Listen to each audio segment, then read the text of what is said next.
बैठो कहां पर? मदिरा पीने वाले के साथ में बैठोगे तुम, लगेगा लांछन तुम पर, एक ना एक दिन लगेगा। वो पीने वाला तो चले जाएगा, पकड़ा तू जाएगा। चोरी करने वालों के साथ बैठोगे, चोरी करने वाला चला जाएगा, पकड़ा तू जाएगा।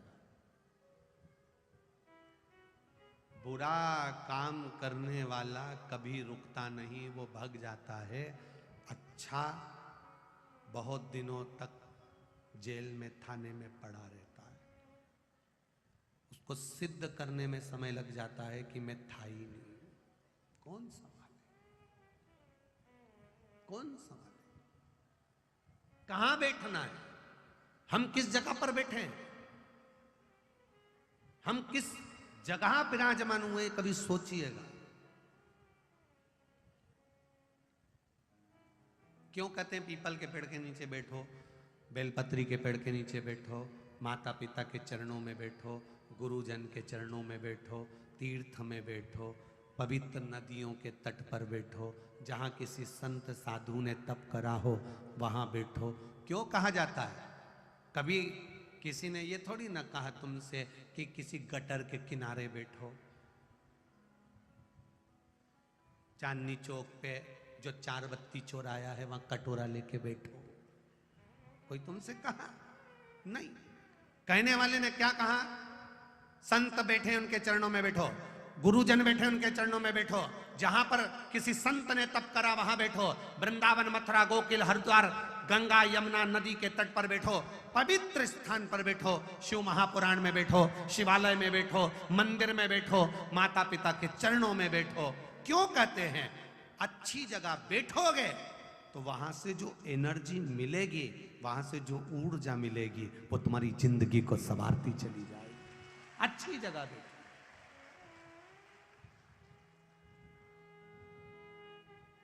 कीमत होना चाहिए हर चीज की। कहां बैठ रहे हो उसकी कीमत तुम्हारे पास होना चाहिए।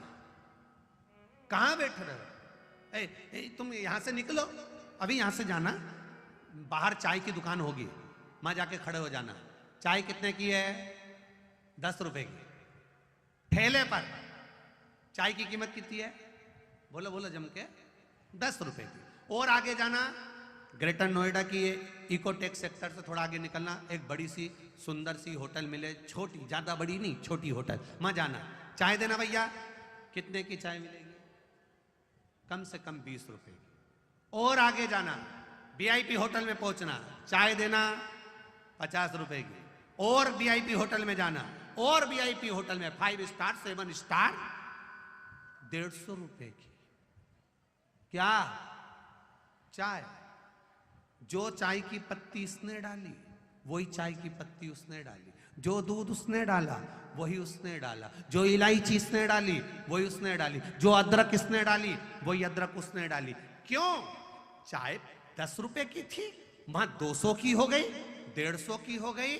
ये चाय की कीमत नहीं है, ये जगह पे बैठने की कीमत है कि कहां बैठे हो।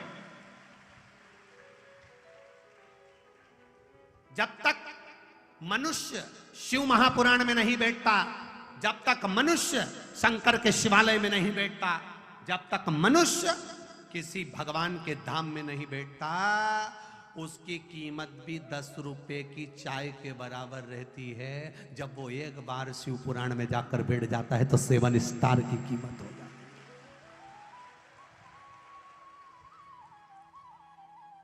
है। एक बार शिव महापुराण में जाकर बैठ गया, 5 स्टार 7 स्टार।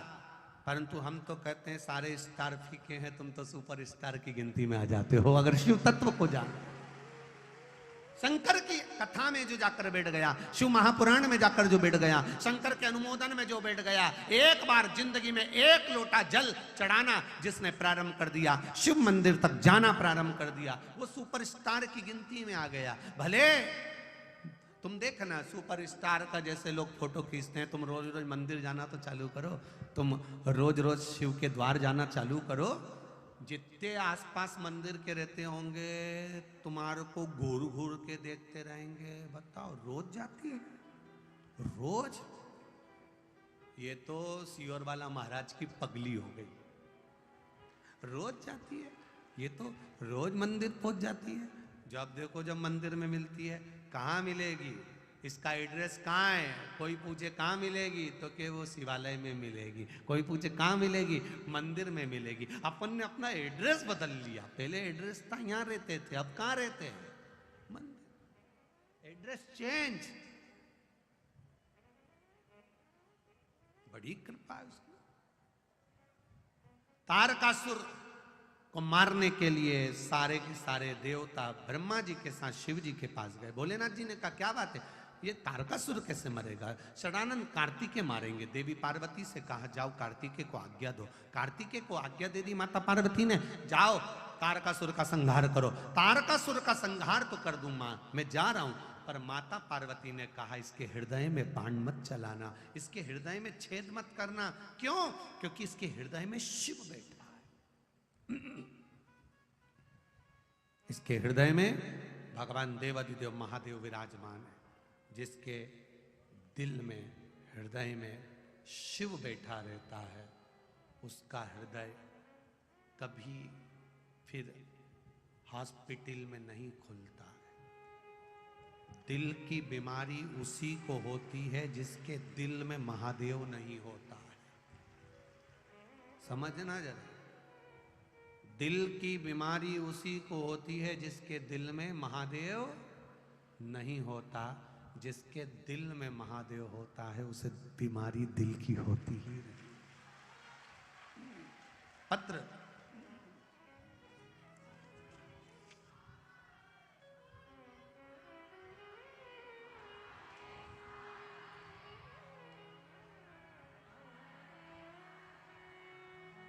शंभु शंभु। मेरा नाम गीता चौहान है। मैं यूपी मुरादाबाद से आई हूँ। कहीं बैठी हूँ गीता जी चौहान, यूपी मुरादाबाद से आई हूँ। कहीं बैठी हूँ तो हाथ हिलाइएगा। कहीं बैठी हूँ तो अपने दोनों हाथ इस तरह से हिलाएं। दिख गई क्या? हाँ ठीक है, दिख गए हो, दिख गए। हाँ एक बार ऐसे हिला दीजिए। हाँ दिख गए हो। श्री शिवाय नमस्तुभ्यं। मेरा नाम गीता चौहान है। मैं यूपी मुरादाबाद से आई हूँ। शिव जी का मैं क्या वर्णन करूँ गुरु जी। मेरी बेटी जो 10 साल की थी तब उसके चेहरे व गर्दन पर सफेद दाग हो गया था। गुरु जी, चेहरे पर भी सफेद दाग आ गया और गर्दन पर लेफ्ट में भी पूरा सफेद दाग आ गया। मैंने काफी दवाई कराई लेकिन दाग सही नहीं हो पा रहा था।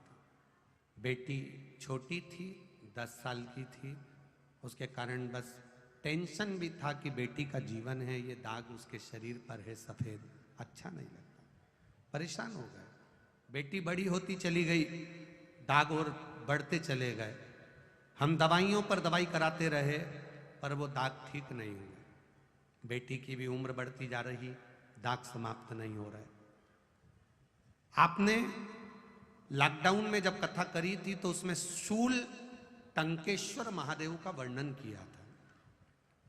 गुरुदेव, जिस शूल टंकेश्वर महादेव का नाम लेकर 1 लोटा जल शंकर भगवान को चढ़ाकर उस जल को लाना था, पीना था और उसी में स्नान करना था। गुरुदेव, मैं आंवले के वृक्ष के नीचे का आपने वर्णन किया था। रात्रि को 1 बजे 11 से 1 बजे के बीच में वो आंवले के वृक्ष का शूल टंकेश्वर पूजन जो करने का आपने बताया था, मैंने वो करना प्रारंभ करा। अभिषेक करा, पूजन करा और वही जल का प्रयोग शूल टंकेश्वर के नाम से करना प्रारंभ करा। गुरुजी, सारी दवाइयों को मैंने रख दिया। जब इतने साल से फर्क नहीं पड़ा, शरीर और सफेद होता जा रहा है, तो फिर क्या आराम लगेगा।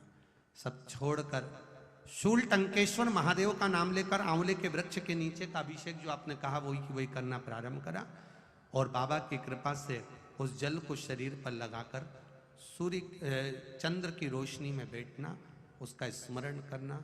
गुरुदेव, 15 दिन के अंदर मेरी बेटी का शरीर वापस ठीक हो गया। मैं बाबा को प्रणाम करने आई। अब ठीक है माता जी? दोनों हाथ हिला दो एक बार। हर हर बधाई आपको बहुत बहुत। बैठिए। हर हर महादेव। अब मेरे बेटी का शरीर पूरा ठीक हो गया। मैं शिव जी को धन्यवाद देती हूँ, मैं उनको प्रणाम कर रही हूँ। तेरी कृपा बिना नहीं ले एक भी अणु, लेते हैं श्वास तेरी कृपा से तनु तनु। बखान क्या करूं मैं राखों के ढेर का, चपटी भभूत में खजाना कुबेर का। हे गंगाधार मुक्ति द्वार ओमकार तू, भोले ओमकार तू।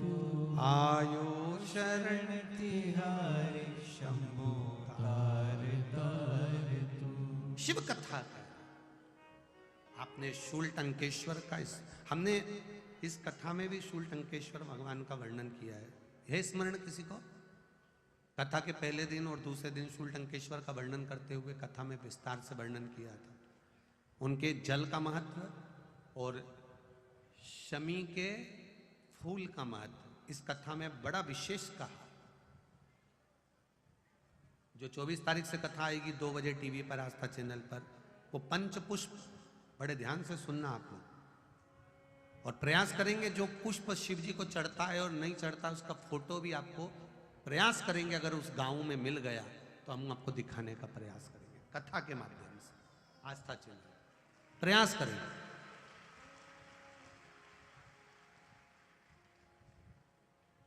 और प्रयास करेंगे। कई माताएं बड़ी उलझन में रहती हैं पशुपति व्रत के, कि पशुपति व्रत में शिव जी की पूजन में सुबह कौन सा सामान ले जाना चाहिए और शाम को कौन सा ले जाना चाहिए। तो वो पंच पुष्प कथा में हम पूजा की थाली भी पूरी आपको दिखाएंगे कि पूजा की थाली में क्या क्या सामान आप शिव जी के पशुपति व्रत में ले जा सकते।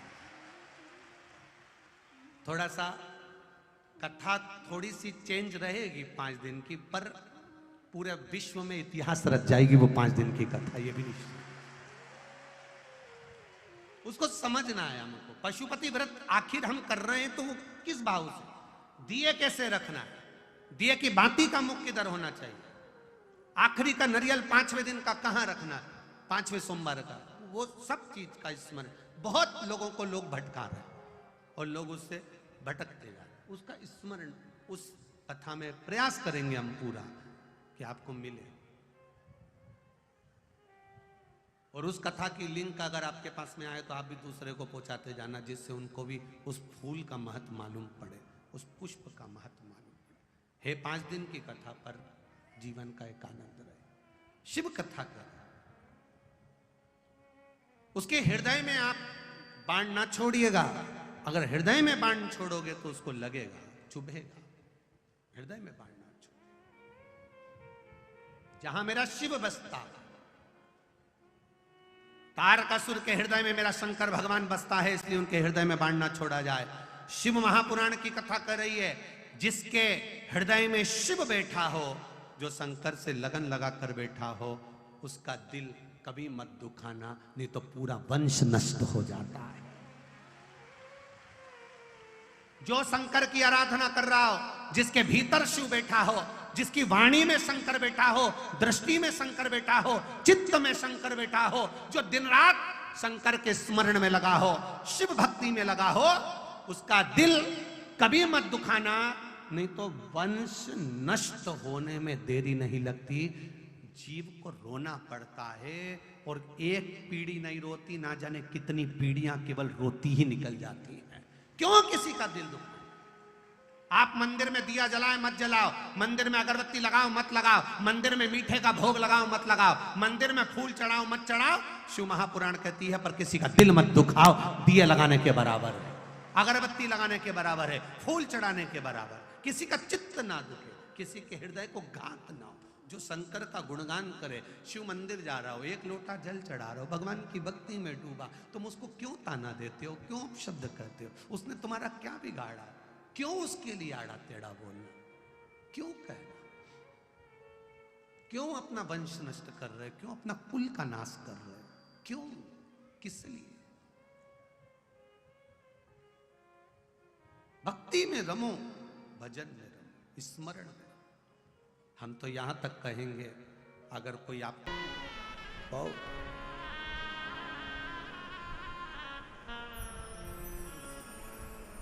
कुछ नहीं चाहिए।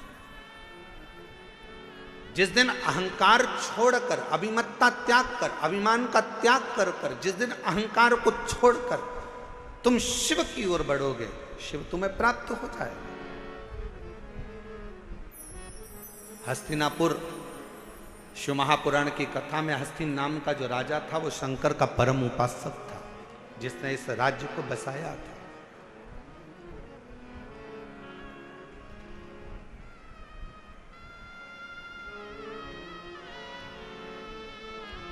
एक शिव भक्त क्या कहता है? अभी कथा में कहा कि वर मत मांगो, आशीर्वाद मांग लो। भगवान अगर मिल भी जाए ना, तुम्हारे पास में आकर खड़ा भी हो जाए और कह दे ए मांग तुझे क्या चाहिए, तो उसे कह देना नहीं नहीं मुझे कुछ नहीं चाहिए, तुम तो तुम्हारा आशीर्वाद दे दो बस। क्यों?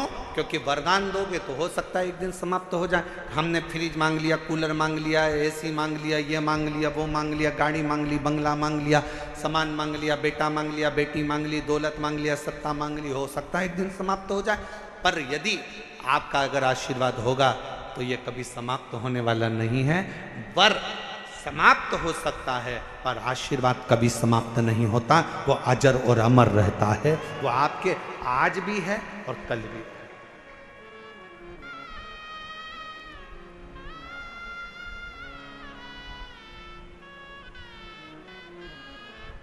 इसीलिए कहा कि तेरी कृपा का क्या है भरोसा, कब किस पर हो जाए जरा सी हम पर कर दो।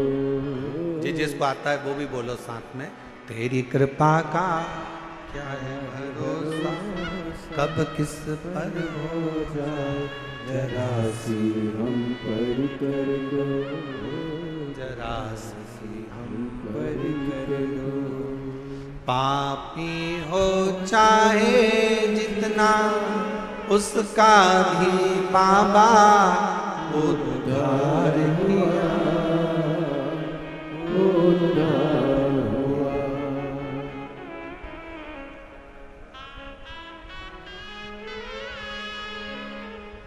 जिस पर भी हो गई तेरी करुणा कृपा वो भव पार हुआ, भव पार हुआ। पापी हो चाहे जितना उसका भी बाबा उद्धार हुआ, उद्धार हुआ। जिस पर भी हो गई तेरी करुणा कृपा वो भव पार हुआ, भव पार हुआ। गिद्ध अजामिल गणिका जैसे मन को तुम्हारे भाई जरा सी हम पर कर दो, जरा सी हम पर कर दो। तेरी कृपा का क्या है भरोसा, कब किस पर हो जाए जरा सी हम पर कर दो, जरा सी हम पर कर दो। ज्यादा नहीं, बस आशीर्वाद दे दीजिए, वर नहीं चाहिए, शिव आपका साथ दे दीजिए।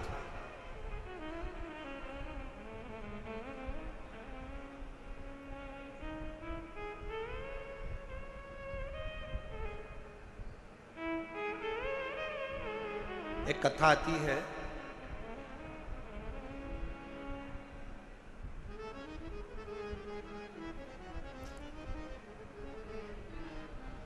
एक नारायण नाम का एक छोटा सा बालक था।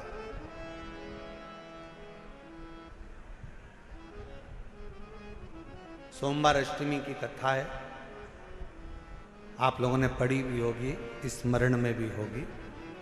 एक नारायण नाम का छोटा सा बालक है जिसकी अवस्था 7 वर्ष की।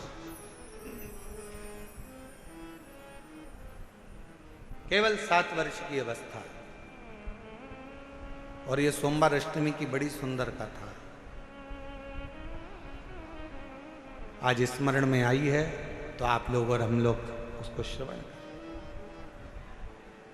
और कभी अगर सोमवार की अष्टमी पड़े तो इस कथा का मनन चिंतन उस दिन जरूर करना। एक नारायण नाम का छोटा सा बालक जिसकी अवस्था 7 वर्ष की, पिता इसका जन्म होने के बाद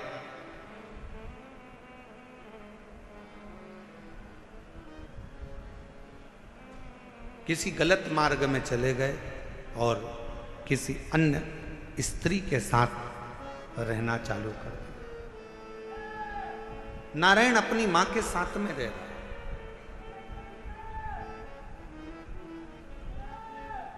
और छोटी सी अवस्था से नारायण बार बार पूछता रहता है।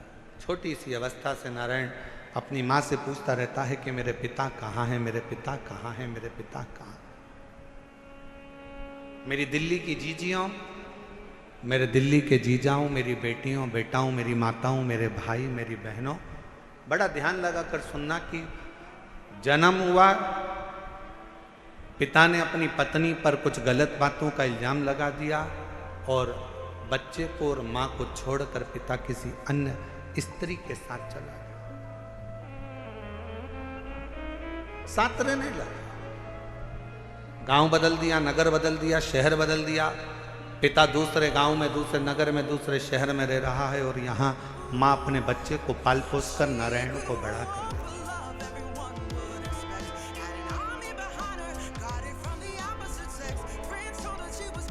छोटा सा बच्चा जैसे जैसे बड़ा हो रहा है, छोटा सा बच्चा जैसे जैसे बढ़ता जा रहा है, वैसे वैसे अपने पिता के बारे में पूछता जा रहा है। माँ मेरे पिताजी कहाँ, माँ मेरे पिताजी कहाँ। जैसे 4 वर्ष के ध्रुव जी महाराज वन से तप कर कर आने के बाद अपनी माँ से पूछते हैं कि माँ मेरे पिता कहाँ है, और माँ क्या उत्तर दे। माँ कहती है कि मैं ही तेरा पिता हूं और मैं तेरी माँ हूं। नारायण से भी माँ से पूछा, माँ मेरा पिता कहाँ है, मेरा पिता कहाँ है।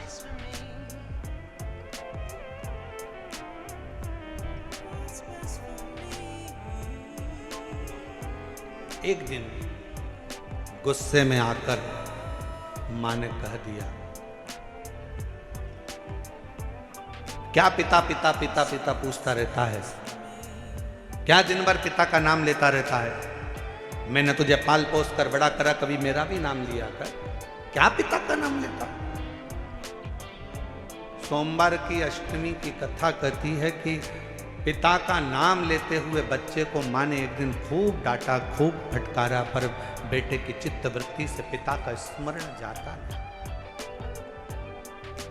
पिता का स्मरण नहीं जाता। मां मेरा पिता कहाँ है। बच्चे ने फिर जिद पकड़ी। आखिरी में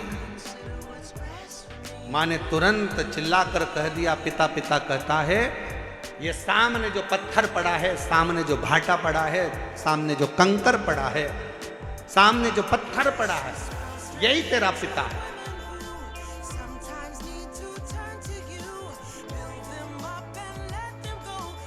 मेरे पिता का नाम क्या है। मां ने कह दिया, तेरे पिता का नाम तो वो देव अधिदेव महा।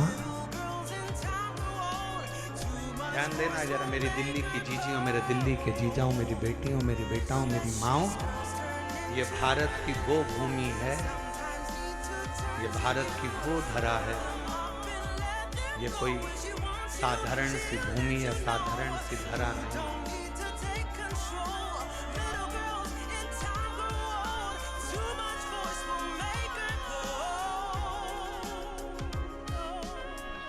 सात द्वीप, 245 देश और 4200 धर्म हैं पूरी दुनिया में। 7 द्वीप, 245 देश और 4200 धर्म पूरी दुनिया में है। और उसके बाद भी अगर आपका जन्म भारत की भूमि पर हो जाए और उसके बाद भी आपका जन्म सनातन हिंदू धर्म में हो जाए तो भगवान को धन्यवाद देना कि तूने मुझे अच्छे कुल में पैदा किया।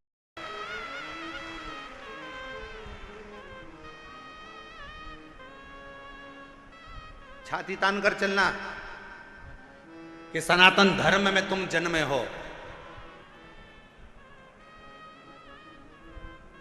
7 द्वीप, 245 देश और 42 धर्म होने के बाद भी ये भारत की भूमि सनातन धर्म और सनातनी बनकर अगर हम पैदा हुए हैं तो जी हमें गौरव होना चाहिए कि हम भारत माता के इस गोद में अपने संस्कारों से पोषित होते हुए उस महादेव की कृपा से जन्मे हैं। उस महादेव की कृपा से जहां हम अपने रिश्तों को पहचानते हैं, अपनी माता को माता कहते हैं, पिता को पिता कहते हैं, भाई का संबंध रखते हैं, बहन का संबंध रखते हैं, काका काकी का संबंध रखते हैं, नाना नानी का संबंध रखते हैं। सारे रिश्ते हम निभा कर चलते हैं। कोई दूसरे देश में इतने संबंध नहीं निभाए जाते जितने संबंध हमारे भारत की धरा पर एक सनातनी निभा कर चलता है। भारत की भूमि पर एक सनातनी निभा कर चलता है। वो संबंध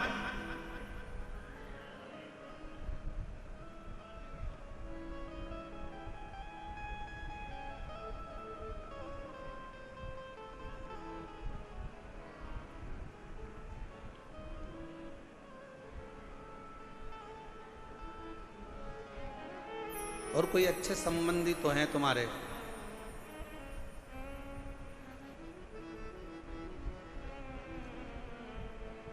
पत्थर का मुख बताकर बेटे से कह दिया नारायण से कि ये तेरा बाप है, ये तेरा पिता है।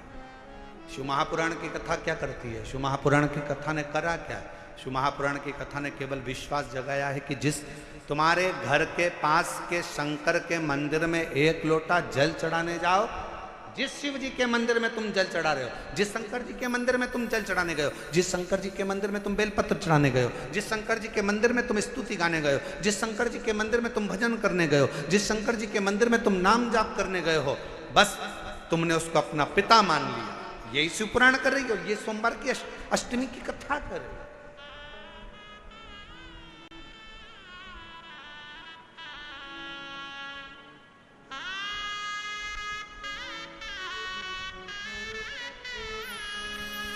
यही संबंध है हमारे, ये रिश्तेदार।